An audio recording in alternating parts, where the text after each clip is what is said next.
ತೃತೀಯ ಭಾಷೆಗೆ ಅಂಕ ಆಧಾರಿತ ಫಲಿತಾಂಶದ ಬದಲಿಗೆ ಗ್ರೇಡಿಂಗ್ ವ್ಯವಸ್ಥೆ ಜಾರಿ ಎಂಬ ಶಿಕ್ಷಣ ಇಲಾಖೆಯ ಸಚಿವರ ಹೇಳಿಕೆ ಹಿಂಪಡೆಯುವಂತೆ ಇಂದು ಪತ್ರಿಕಾಗೋಷ್ಠಿಯ ಮೂಲಕ ಆಗ್ರಹಿಸಲಾಯಿತು.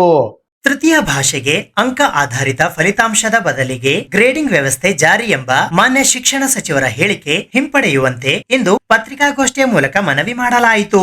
ಈ ಪತ್ರಿಕಾಗೋಷ್ಠಿಯಲ್ಲಿ ಶ್ರವಣ್ ಕುಮಾರ್ ಪರಸ್ತಿ, ಹನುಮಂತರಾಯ್ ಮಂಗಾಣಿ, ಅಮೀರ್ ಹಮಬಾ, ಪ್ರಕಾಶ್ ಜವಳಿ, ಪ್ರಶಾಂತ್ ತಡ್ಕಲೆ, ಡಾಕ್ಟರ್ ಎಸ್ ಭದ್ರಶೆಟ್ಟಿ ಸೇರಿದಂತೆ ಇತರರು ಉಪಸ್ಥಿತರಿದ್ದರು.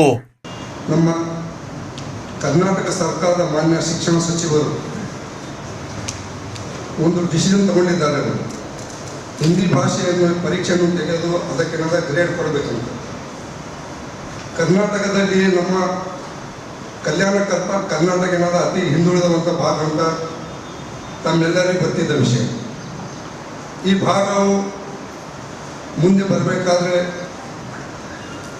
ಮೊನ್ನೆ ಒಂದು 8 ವರ್ಷದಿಂದ ನಮ್ಮ ರಾಜಕೀಯ ಧುರೀಣರಾದಂತಹ ದಿವಂಗತ ಸನ್ಮಾನ ಶ್ರೀ ಧರ್ಮ್ ಸಿಂಗ್ ಸಾಹೇಬರು ಮತ್ತು AICC ಅಧ್ಯಕ್ಷ ಮಲ್ಲಿಕಾರ್ಜುನ್ ಖರ್ಗೆ ಸಾಹೇಬರು ಮತ್ತು ವೈಜನಾಥ್ ಪಾಟೀಲ್ ಇವರ ಹಲವಾರು ಪ್ರಯತ್ನಗಳ ಫಲದಿಂದ ಈ ನಮ್ಮ ಭಾಗಕ್ಕೆ 371J ಕಲಮಿನ ಒಂದು ಅನ್ವಯ ಇಲ್ಲಿ ನಮಗೇನದ ಈ ಭಾಗ ಅತಿ ಹಿಂದುಳಿದ ಭಾಗ ಆಗಿದೆ.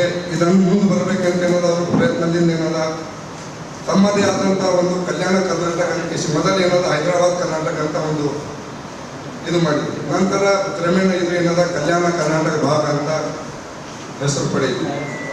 ಇದರಲ್ಲಿ ಈ ನಮ್ಮ ಭಾಗದಲ್ಲಿ ಮಕ್ಕಳಿಗೆ ತೃತೀಯ ಭಾಷೆ ಹಿಂದಿ.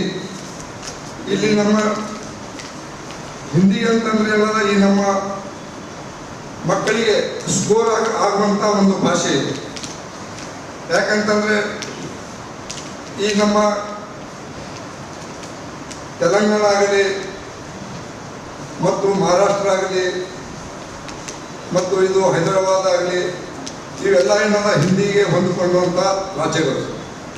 ಅದಕ್ಕಾಗಿ ಈ ನಮ್ಮ ಭಾಗ ಉತ್ತರ ಕರ್ನಾಟಕಗಳಾಗಲಿ ಕಲ್ಯಾಣ ಕರ್ನಾಟಕಗಳಾಗಲಿ ಇಲ್ಲಿ ನಮ್ಮಲ್ಲಿ ಹಿಂದಿ ಅತಿ ಅವಶ್ಯಕ ಇದೆ. ಸರ್ಕಾರವು ಈ ನಿರ್ಧಾರವನ್ನು ಕೈಬಿಡಬೇಕು. ಯಾಕಂತಂದರೆ ಹಿಂದಿ ನಿಮ್ಗೆ ಮೈಸೂರು ಭಾಗದವರಿಗಾಗಲಿ ಕೊಡಗು ಇದು ಶಿವಮೊಗ್ಗ ಅಲ್ಲಿ ಮಕ್ಕಳಿಗೆ ಸ್ವಲ್ಪ ಹಿಂದಿ ತೊಂದರೆ ಆಗ್ತಾ ಇದೆ. ನಮಗೇನದ ಸ್ಕೋರ್ ಆಗುವಂಥ ಮಾರ್ಕ್ಸ್ ಅಂತಂದರೆ ಹಿಂದಿ. ನಮ್ಮ ಮಕ್ಕಳು ಬೇರೆ ವಿಷಯದಲ್ಲಿ ಈ ಗಣಿತ ಆಗಲಿ ವಿಜ್ಞಾನ ಆಗಲಿ ಇಂಥ ವಿಷಯದಲ್ಲಿ ಕಡಿಮೆ ಮಾರ್ಕ್ಸ್ ತೊಗೊಂಡವನು ಹಿಂದಿಯಲ್ಲಿ ಅತಿ ಒಂದು ಹೆಚ್ಚಿಗೆ ಮಾರ್ಕ್ಸ್ ತೊಗೊಂಡು ಅವರಿಗೂ ಅವರು ಹೆಚ್ಚಿಗೆ ಒಂದು ಪರ್ಸೆಂಟೇಜ್ ಮಾಡಲಿಕ್ಕೆ ಸಾಧ್ಯ ಆಗ್ತದ, ಅವರಿಗೆ ಶಿಕ್ಷಣದಲ್ಲಿ ಅನುಕೂಲ ಆಗ್ತದ.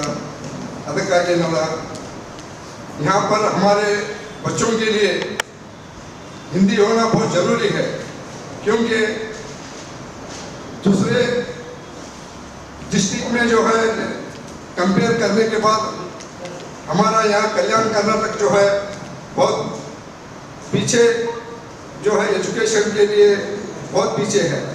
इसलिए यहाँ के बच्चों के लिए मार्क्स स्कोर करने के लिए और ज़्यादा परसेंटेज जो है हाई स्कोर करने के लिए हिंदी होना जरूरी है. इसलिए जो है उन्होंने क्या बोल रहे हैं कि हम थर्ड लैंग्वेज जो है यहाँ पे हमारा हिंदी होता है, इसलिए उसको हम ग्रेड करके बोल के बोल रहे हैं.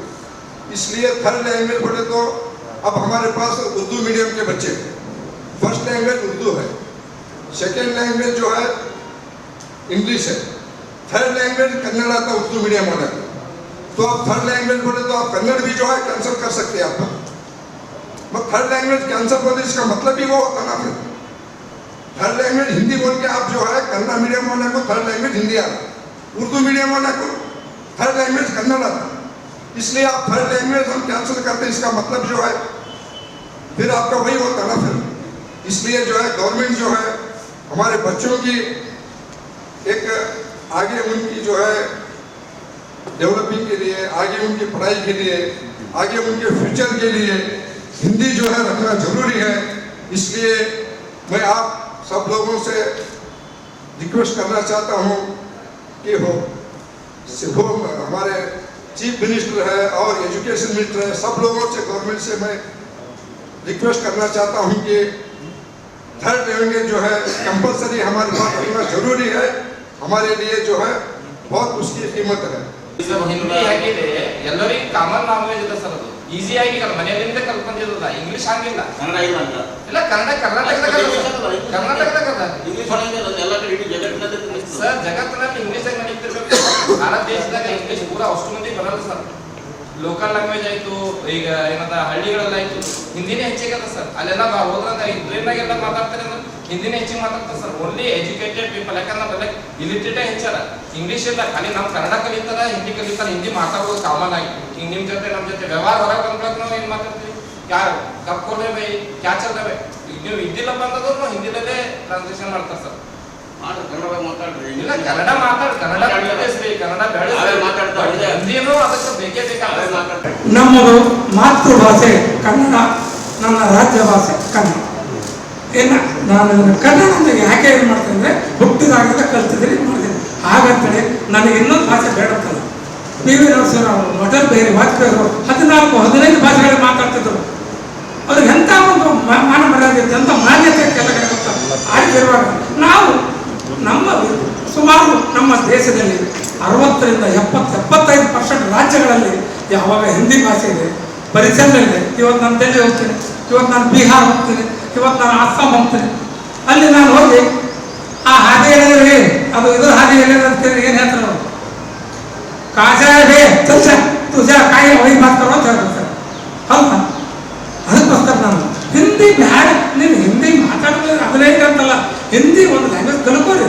ಯಾಕಂದರೆ ಸುಮಾರು ದೇಶದ ಮುಕ್ಕಾಲು ರಾಜ್ಯಗಳಲ್ಲಿ ಹಿಂದಿ ಇದೆಯೋ ಅಲ್ಲಿ ಹೋದಾಗ ನೀವು ನಾ ಕನ್ನಡ ಮಾತಾಡ್ತೀನಿ ರೀ, ನಾನು ಇಂಗ್ಲೀಷ್, ಅವ್ರಿಗೆ ಇಂಗ್ಲೀಷ್ ಬರಲ್ಲ, ಅವ್ರಿಗೆ ಕನ್ನಡ ಬರಲ್ಲ, ಏನು ಮಾಡ್ತೀರ?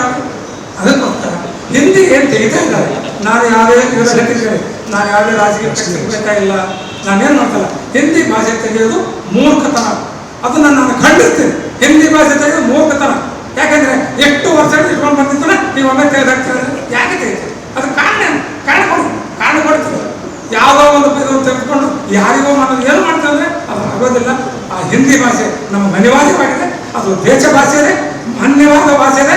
ಅದು ನಿಮಗೆ ಗೊತ್ತಿರಬೇಕು, ಗಾಂಧೀಜಿಯವರು ಹಿಂದಿ ಪರಿಷತ್ತಿನ ಅಧ್ಯಕ್ಷರು. ಈ ಲ್ಯಾಂಗ್ವೇಜ್ ಅಂತ ಇದ್ರೆ ಇದರಂತ ಸ್ವೀಟ್ ಡೆಲ್ಲಿಯಲ್ಲಿ ಅಂತ ಹೇಳ್ತಕ್ಕಂಥದ್ದನ್ನ ನಾನು ಅಂಥದನ್ನ ನೀವು ಯಾರಿಗೋಸ್ಕರ ಮಾಡ್ತೀರಿ? ಯಾರಿಗೆ ಒಬ್ಬರಿಗೆ ಇದು ಮಾಡೋಕ್ಕೋಸ್ಕರ ನೀವು ಈ ರೀತಿ ಭಾಷೆ ತೆಗಿತೀರಿ ಅಂದರೆ ನಮಗೆ ತಪ್ಪಾಗ್ತದೆ. ಹಿಂದಿ ಲ್ಯಾಂಗ್ವೇಜ್ ಇರಲೇಬೇಕು, ಖಂಡಿತವಾಗಿ ಎಲ್ಲಿವರೆಗೂ ಭಾರತ ದೇಶ ಇದೆ, ಎಲ್ಲಿವರೆಗೂ ಭಾರತ ದೇಶ ಇದೆ ಅಲ್ಲಿವರೆಗೂ ಹಿಂದಿ ಭಾಷೆ ಇರಲೇಬೇಕು. ಧನ್ಯವಾದಗಳು.